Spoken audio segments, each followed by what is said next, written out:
मोआब ये एक ऐसा मुल्क है जिसके बारे में आप अक्सर नहीं सोचते, पर यही मेरा घर है। मोआब से मेरा आना बहुत अहम था क्योंकि किताब मुकद्दस में मुझे हमेशा रूत मोआबी कहा जाता है। मैं हज़रत दाऊद के इसराइल का बादशाह बनने से कबल इसराइल के कुज़ात की आखिरी दिनों में जिंदा रही थी और मैं बादशाह हज़रत दाऊद की दादी थी। मोआब और मैं उनकी कहानी के लिए बहुत अहम थे। बीबी रूत एक वफादार बहू होने की वजह से मशहूर हैं। उनका मशहूर कौल बेशुमार शादियों में सुना जाता है, लेकिन शायद दुनिया के लिए उनका ज्यादा अहम हिस्सा ये है कि वो बादशाह हजरत दाऊद की दादी थीं। मोआब के पास कुदरती वसाइल बहुत कम थे और स्ट्रेटेजिक फौजी कदर बहुत कम थी, लिहाजा ये ज्यादातर वक्त खुद पर छोड़ दिया गया था। हमारे पास एक कीमती चीज किंग्स हाईवे का एक हिस्सा था जो इस इलाके का सबसे अहम तिजारती रास्ता था। मोआब बहरे मुर्दार के मशरिक में एक छोटा सा मुल्क था। समंदर ने मगरिब में इस इलाके की हिफाजत की और सहरा ने मशरिक में इस खित्ते की हिफाजत की। अदूम के छोटे से मुल्क की सरहदें जनूब में मिलती थी और हम आमतौर पर इस मुल्क के साथ अमन में रहते थे। शुमाल में अमून और इसराइल थे। मेरे दौर में हम आमतौर पर इन दोनों ममालिक के साथ अमन में थे, बुनियादी तौर पर इस वजह से कि वो फिलिस्तीनियों के साथ खड़े थे। ऐसा लगता था कि बनी इसराइल के मर्दों को हमेशा से मोआबी औरतें अच्छी लगती थी। हजरत मूसा के दौर तक बनी इसराइल के मर्द मोआबी औरतों के साथ जिनसी और बुत परस्ती में मशगूल थे। इसकी वजह से खुदावंद ताला ने 24,000 बनी इसराइलियों को कत्ल कर दिया और उनसे बनी इसराइलियों को हुक्म दिया कि वो मोआबियों के साथ दुश्मनों जैसा बर्ताव करें। जी हाँ, मैं और मोआब हजरत दाऊद की कहानी के लिए अहम थे।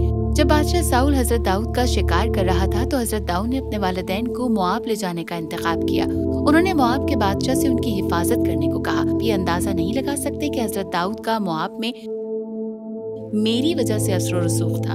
किताब मुकद्दस फिर कभी हजरत दाऊद के वालिदैन का जिक्र नहीं करती। इस सवाल का जवाब मालूमात के इस अगले हिस्से पर असरअंदाज हो सकता है। मोआब में अपने वालिदैन को छोड़ने के कई बरस बाद हजरत दाऊद इसराइल के बादशाह बने। बादशाह बनने के कुछ बरस बाद हजरत दाऊद ने मोआब पर हमला किया। एक रवायत के मुताबिक उन्होंने मोआब में लड़ने वाले 2/3 अफराद को फांसी दे दी और उन्होंने मुल्क को इसराइल को सख्त खिराज तहसीन पेश करने पर मजबूर किया। मोआब के साथ उनके ताल्लुकात में तब्दीली क्यों आई? क्या इसका ताल्लुक उनके वालिदैन के साथ कई बरस कबल मोआब में होने वाले सुलूक से हो सकता था? इसके फौरन बाद मोआब को इसका बदला मिल गया। हजरत दाऊद के बेटे हजरत सुलेमान ने मोआब की औरतों से शादी की और उन्होंने हजरत सुलेमान को झूठे माबूदों की परस्तिश करने की तरगीब दी, जो उन्होंने रज़ाकाराना तौर पर किया और बदले में उन्हें अपने आप को और इसराइल के मुल्क को तबाह करने के रास्ते पर ले गए। चंद दहाइयों में मोआब ने इसराइल के खिलाफ बगावत करने, खिराज पेश करना छोड़ देने और उसका फानी दुश्मन बनने के लिए काफी ताकत हासिल कर ली। यहाँ तक कि खुदा ताला ने बाद के इसराइली बादशाहों को उसके साथ बेवफाई करने पर सजा देने के लिए भी मोआबियों का इस्तेमाल किया। ये मोआब के इंतकाम का इख्तिताम नहीं था। अज़रा काहिन के दौर तक मोआबियों ने बनी इसराइलियों को उनके साथ शादी करके और झूठे खुदाओं की इबादत करने की तरगीब देकर परेशान किया। मेरी जिंदगी में इसराइल एक तब्दीली के दौर से गुजर रहा था। कुज़ात अब भी मुल्क पर हुक्मरानी करते थे, लेकिन नबी और बादशाह जल्द ही तस्वीर में आएंगे। इसराइल की सरजमीन में कहत पड़ा था और लोगों के पास कोई चारा नहीं था क्योंकि वो आहिस्ता आहिस्ता भूख से मरने लगे थे। मैं आपको एक इसराइली के बारे में बताती हूँ। एली मेलिक एक अच्छा इसराइली था, लेकिन वो अपने खानदान को भूख से मरने से बचाना चाहता था। उसने बैतलहम में अपना घर छोड़ दिया और अपनी बीवी और 2 बेटों को जिंदा रहने की उम्मीद में मोआब ले गया। उसका आबाई शहर बैतलहम था, जहाँ हजरत दाऊद और जनाब मसीह दोनों पैदा होंगे। इसराइल के एक छोटे से शहर के लिए बहुत बुरा नहीं है। मोआब में रहते हुए एली मेलिक मर गया और अपनी बीवी को 2 बेटों के साथ छोड़ गया। चूंकि वो मोआब में थे, बेटों ने मोआबी औरतों से शादी कर ली, हालांकि यहूदी मर्दों के लिए ऐसा करना ममनू था। 10 बरस बाद दोनों बेटे फौत हो गए। उनसे बनी इसराइली माँ और 2 मोआबी बीवियों को अपने हाल पर छोड़ दिया गया। ऐसा कुछ करना तकरीबन नामुमकिन था। माँ ने सुना कि इसराइल में कहत खत्म हो गया, लिहाजा उसने इसराइल वापस जाने का फैसला किया और अपने शौहर के अहले खाना से मदद तलब की। उसने दोनों बहुओं को पीछे छोड़ने का इंतखाब किया ताकि वो मोआबी मर्दों से दोबारा शादी कर सकें और जिंदगी को बाबरकत बना सकें। ایک بہو مواب میں رہتی تھی، دوسری نے اپنی ساس سے الگ ہونے سے انکار کر دیا۔ اس طرح میری کہانی اس شخص کے طور پر شروع ہوتی ہے جو ان کے ساتھ گئی تھی۔ میں وہ دن کبھی نہیں بھولوں گی جب نعومی نے اسرائیل واپس جانا شروع کیا تھا۔ میری ساس ایک عمر رسیدہ بیوہ تھی اور ان کے پاس خوشگوار زندگی گزارنے کا کوئی موقع نہیں تھا، یہاں تک کہ انہوں نے اپنا نام مورا میں تبدیل کر دیا تھا کہ خداوند تعالیٰ نے ان کی زندگی کو تلخ بنا دیا ہے۔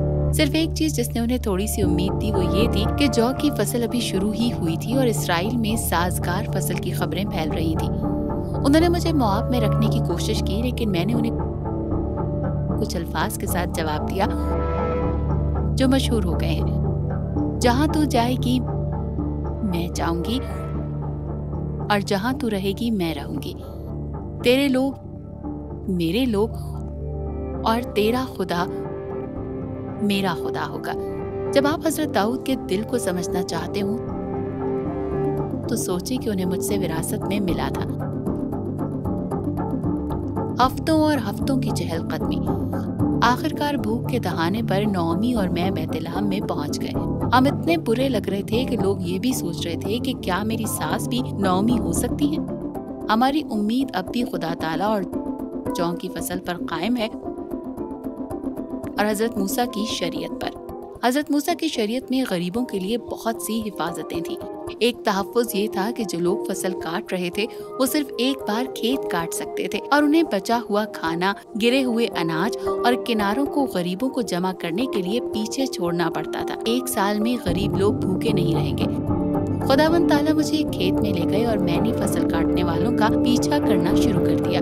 گھنٹوں بعد کھیت کا مالک آیا اور فصل کاٹنے والوں کو سلام کیا۔ مجھے دیکھ کر اس نے نگراں سے پوچھا کہ میں کون ہوں۔ نگراں نے مجھے اور میری محنت کو صحیح طور پر بیان کیا۔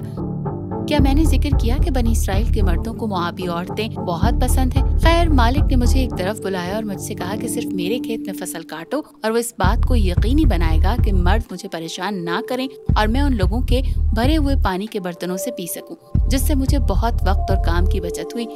وہ واضح طور پر مجھ پر گہری نظر رکھتا تھا، ایک بہت قریبی آنکھ۔ جب میں نے اس کا شکریہ ادا کرنے کے لیے سر جھکایا تو اس نے اس بارے میں ہلکی پھلکی گفتگو جاری رکھی کہ میں نعومی کے ساتھ کتنا وفادار رہی ہوں۔ یقیناً وہ صحیح تھا، لیکن وہ صرف مجھ سے بات کرنا چاہتا تھا۔ رات کے کھانے پر بوس نے مجھے وہ سب کچھ کھلایا جو میں کھا سکتی تھی۔ جب میں مزید جمع کرنے کے لیے اٹھی تو اس نے اپنی کٹائی کرنے والوں کو ہدایت کی۔ کیا میں نے ذکر کیا کہ اسرائیلی مردوں کو موابی عورتیں کافی پسند تھیں؟ اس رات میں نے نعومی کو اپنی ساری فصل دکھائی۔ وہ اپنی آنکھوں پر یقین نہیں کر پائی تھی اور اس نے جو بھی اتنا سخی تھا اسے برکت دی۔ جب میں نے اسے بتایا کہ اس شخص کا نام بوئز ہے تو اس نے کسی روایتی رشتہ دار کے بارے میں کہا۔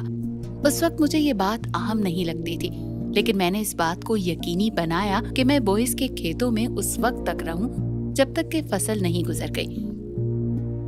اس نے سیکھا کہ میں اپنے خاندان کی دیکھ بھال کرنے میں اس طرح محنتی تھی جیسے حضرت داؤد اسرائیل کی قوم کی دیکھ بھال کرنے میں لگن سے کام کرتے تھے۔ بوئز نے مجھ پر گہری نظر رکھی۔ بوئز نے مجھے تحفظ، رزق اور عزت دے کر خدا تعالیٰ کے آدمی کے طور پر کام کیا۔ ایک اچھی ساس کی طرح نعومی نے مجھے اس بیانیے کا منصوبہ بنایا۔ اس نے مجھ سے کہا کہ بوئز سے وعدہ لینے کے بارے میں اس کی ہدایات پر عمل کریں۔ رشتہ دار رسم و رواج ایک رشتہ دار جو ایک غریب خاندان کے رکن کو چھڑاتا ہے۔ میں نے اس کی ہدایات پر عمل کیا، لیکن بوئز نے کہا کہ وہ میرا رشتہ دار نہیں ہو سکتا کیونکہ کوئی اور قانونی طور پر اس کے سامنے تھا، قریبی رشتہ دار، لیکن اس نے مجھے ایک نوجوان کے بجائے اسے منتخب کرنے کے لیے سراہا۔ میں اپنے محافظ اور رزق دینے والے کا انتخاب کرنے میں عقل مند تھی، بالکل جس طرح حضرت داؤد خدا تعالیٰ کو اپنا محافظ اور رزق دینے والا منتخب کرنے میں عقل مند تھے۔ بوئز رحم اور محبت سے مالا مال تھا۔ اگلی صبح بوئز شہر کے دروازے پر گیا اور شہر کے بزرگوں کے ساتھ بیٹھ گیا۔ جب دوسرا رشتہ دار آیا، بوئز نے دوسرے آدمی کو اپنا حق چھوڑنے کی ہدایت کرنے میں دانشمندی کا مظاہرہ کیا۔ سب کے سامنے بوئز نے نعومی کے سابق شوہر اور بیٹوں کی ساری زمینیں خریدنے کے لیے اپنے نئے حق کا مطالبہ کیا اور ساتھ ہی مجھ سے شادی کرنے کے لیے اپنے حق کا مطالبہ کیا تاکہ میں اپنے پہلے شوہر کا نام چھوڑ سکوں۔ پوری برادری نے گواہ کے طور پر کام کیا۔ وہ اس دنیا کے طریقوں میں عقل مند تھا، بالکل اسی طرح جیسے حضرت داؤد बोइस ने पूरी बिरादरी के सामने इज्जत के साथ काम किया, बिल्कुल उसी तरह जैसे हजरत दाऊद अक्सर इज्जत के साथ काम करते थे। बोइस ने मुझसे अपनी गैर मशरूत मोहब्बत की वजह से ऐसा किया, जैसा कि मेरी औलाद में से एक ने बाद में पूरी दुनिया के लिए किया था। खुदावंद ताला ने मुझे जल्दी से हामला होने के काबिल बनाया। हमारा बच्चा एक बेटा था जिसका नाम हमने उबैद रखा। शहर की औरतें मेरे मुकाबले में नयोमी के लिए ज्यादा पुरजोश थी। वो इस पर बरकत देते रहे और खुदावंद ताला से दुआ करते रहे कि वो मेरे शौहर बोइस को पूरे इसराइल में मशहूर कर दें। वो इतने पुरजोश थे कि नयोमी का एक नया बेटा और पोता था। हमारा बेटा उबैद यसी का वालिद था और यसी हजरत दाऊद के वालिद थे। इस तरह हजरत दाऊद मेरे पड़पोता बन गए। क्या किसने कभी अंदाजा लगाया होगा कि रूत मुआबी भी जनाबे मसीह की एक दूर की रिश्तेदार होगी? हजरत दाऊद के तकरीबन 1000 बरस बाद हजरत पौलुस ने लिखा कि खुदा ताला ने हजरत दाऊद के बारे में गवाही दी। तसव्वुर करें, इस्राएल के खुदा ताला ने मेरे पड़पोते के बारे में गवाही दी। खुदा ताला ने फरमाया, मुझे एक शख्स यसी का बेटा दाऊद मिल गया। यसी का बेटा दाऊद मेरे दिल के मुवाफिक, वही मेरी तमाम मर्जी को पूरा करेगा। मेरी जिंदगी एक बड़े खुदा ताला की कहानी थी जो छोटे लोगों के जरिए काम कर रहे थे। ये किसी मौजज़े या मजहबी रसूमात के बारे में बात नहीं करता है। सिर्फ लोग खुदा ताला के नुमाइंदों के तौर पर काम करते हैं, लेकिन ज्यादातर मुझे बैरूनी शख्स के तौर पर याद रखें जिसने फजल से निजात पाई थी। खुदा ताला बैरूनी लोगों से मोहब्बत करते हैं। मुझे लगता है कि मेरी कहानी किताब मुक़द्दस में शामिल हो गई है, क्योंकि ये एक ऐसी कहानी है कि किस तरह हजरत दाऊद ने वो सब कुछ किया जो खुदा ताला चाहते थे और किस तरह वो खुदा ताला का दिल रखने वाले एक इंसान बन गए। बोइस और मेरी जिंदगियों के जरिए उबैद, यसी और उनकी जिंदगियां, और खुदा ताला की रूह की कुदरत से हजरत दाऊद एक ऐसा शख्स बन गए जो वफादार थे, अपने लोगों की कफालत करने में मेहनती थे, खुदावंद ताला पर भरोसा करते थे, इज्जत के साथ काम करते थे और रहम और मोहब्बत से मालामाल थे। क्या आप खुदा ताला के दिल के बारे में जानना चाहते हैं? अपनी किताब मुकद्दस में बोइस और मेरी कहानी पढ़ें। आप इसे रूत की किताब के तौर पर जानते हैं।